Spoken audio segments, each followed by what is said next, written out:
हाँ जी बच्चों, हमने अच्छे से समझ लिया मसल कॉन्ट्रैक्शन के बारे में।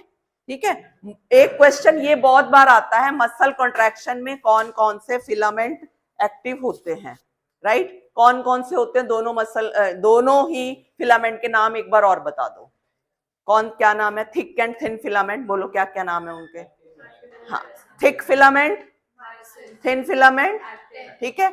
उसके बाद हमने मसल कॉन्ट्रैक्शन पढ़ा। एक और चीज मैं पूछूंगी, मसल कॉन्ट्रैक्शन में जो ये दोनों फिलामेंट काम करते हैं, जस्ट एक्टिन में वो कौन कौन से प्रोटीन है जो हेल्प करते हैं, मतलब किस किस फिलामेंट का बना हुआ, किस किस प्रोटीन का बना हुआ एक्टिन? एक बार फिर से रिवाइज करते हैं। F actin which is the monomer polymer of globular protein. दूसरा कौन सा था? ट्रोपोनिन। तीसरा कौन सा था? ट्रोपोमाइसिन। ये दोनों रेगुलेटरी प्रोटीन है जो मायसिन बाइंडिंग साइट ऑफ एक्टिन को रेगुलेट करते हैं। क्लियर हो गया ये भी?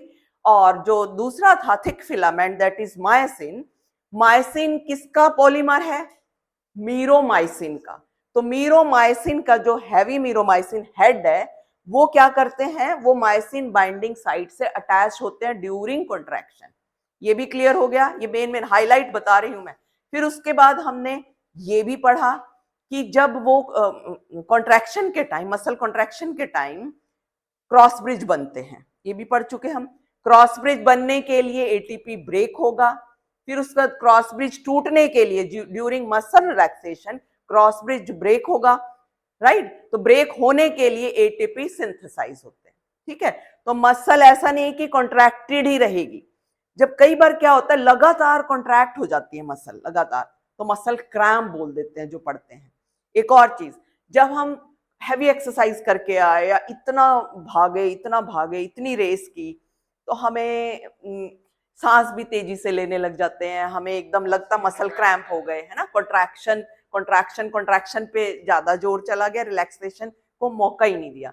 तो उस केस में भी क्या होता है, मसल फटीग का नाम देते हैं बच्चों उसमें। ये थोड़ा सा देख लो, उसके बाद हम देखेंगे रेड मसल और white muscle. Repeated activation of muscles, मतलब यहाँ पे एक्टिवेशन का मतलब है कि contraction contraction contraction, right? Can lead to accumulation of lactic acid due to anaerobic breakdown of glycogen causing fatigue, which is called as muscle fatigue. This is called as muscle fatigue. तो आपको ये भी आ सकता है muscle fatigue के बारे में कि what do you mean by muscle fatigue?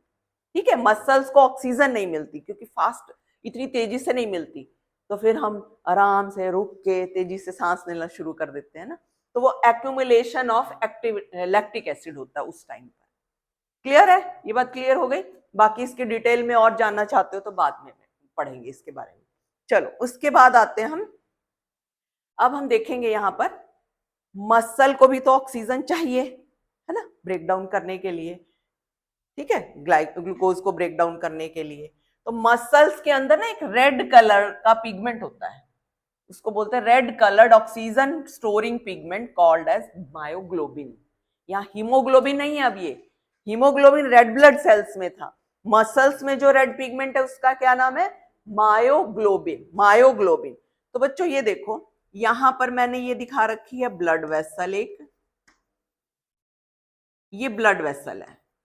ठीक है, ब्लड वेसल में से ये ऑक्सीजन लेगा मसल, या ऐसे ही करते हैं, मसल कैसे लेती है? मसल के टिश्यू ब्लड वेसल से लेगी, और ब्लड वेसल के अंदर ये टिश्यू के अंदर क्या हो रहा है, यहाँ पर देख सकते हो, टिश्यू के अंदर ऑलरेडी ग्लाइकोजन पड़ा होता है कभी कभी ना, ऐसा नहीं कि साथ के साथ ही ग्लूकोज, तो ग्लाइकोजन कन्वर्ट होगा ग्लूकोज में, फिर इस ऑक्सीजन की हेल्प से ये बना देगा, मतलब ये जो इसके अंदर मायोग्लोबिन पड़ा हुआ है, पिगमेंट पड़ा हुआ है, उसके अंदर ऑलरेडी ऑक्सीजन स्टोर्ड है, उस ऑक्सीजन को ये यूज करेगा और कार्बन डाइऑक्साइड और वाटर में कन्वर्ट करेगा। राइट? समझ में आ गया बच्चों?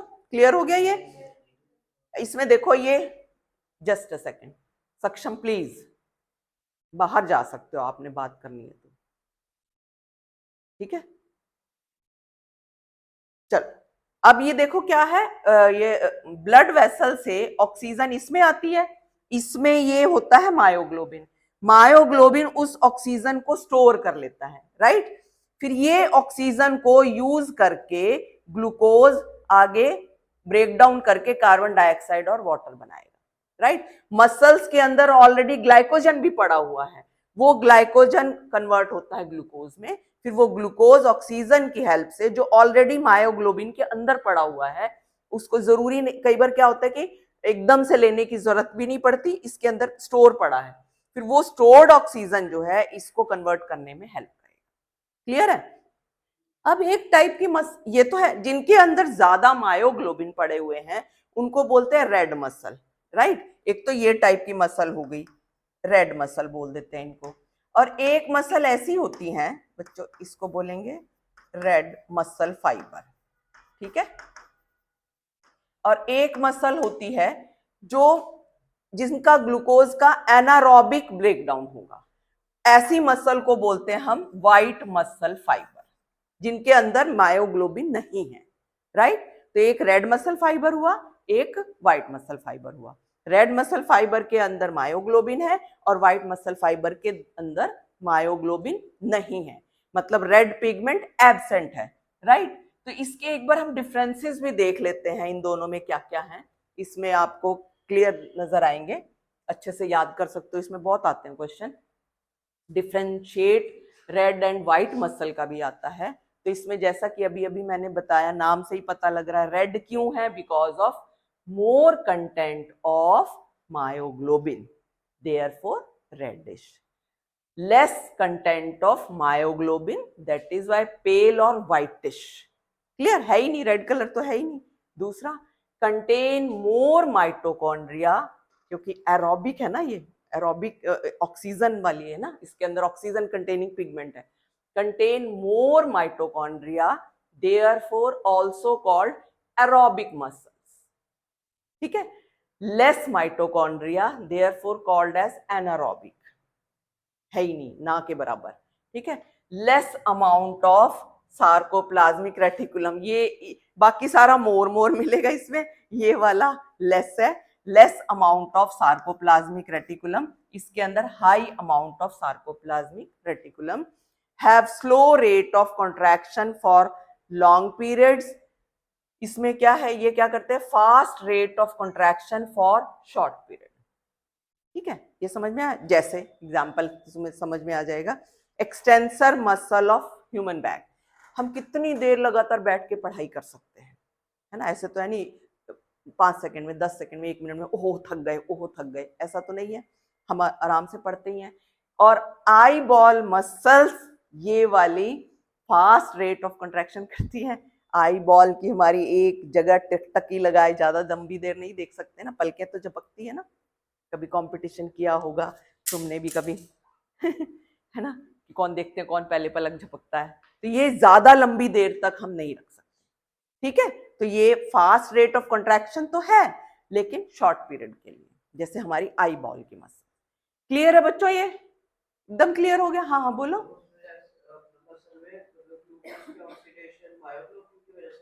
मायोग्लोबिन के अंदर जो ऑक्सीजन होता है उसकी वजह से, उसने ऑक्सीजन स्टोर करके रखा हुआ है, तो वो ऑक्सीजन ले लेके करता रहता है, ठीक है। क्लियर है? Any doubt? चलें आगे? ओके।